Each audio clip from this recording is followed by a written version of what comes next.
విశాలమైన మార్గం లాంటిది. మన ఇష్టం అనేది విశాలమైన మార్గము లాంటిది. అది దేవుని ఇష్టం అంటే కష్టాన్ని కలిగించేది. కాబట్టి దేవుని ఇష్టం అనేది ఇరుకు మార్గము లాంటిది. ఒక విశ్వాసి ఏమండి దేవుని ఇష్టాన్ని నెరవేరుస్తున్నాడు అని అంటే అది ఇరుకు మార్గంలో నడుస్తున్నాడు. కష్టమైనా కానీ ఇరుకు మార్గంలో నడుస్తున్నాడు. ఆ ఇరుకు మార్గమే నిత్య జీవానికి పోయే మార్గము.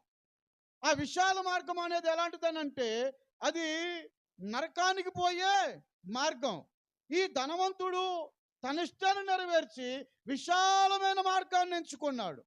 చివరాఖరికి ఎక్కడికి పోయాడంటే నిత్య నరకాగ్ని గుండములో పడద్రోయబడ్డాడు. అయితే ఈ బేదలాజరు ఏమండి దేవుని ఇష్టాన్ని నెరవేర్చి ఏమండి ఇరుకు మార్గాన్ని అనుభవించి కష్టం వైపు అతడు ప్రయాణం చేశాడు. చివరాఖరికి నిత్య జీవాన్ని స్వతంత్ర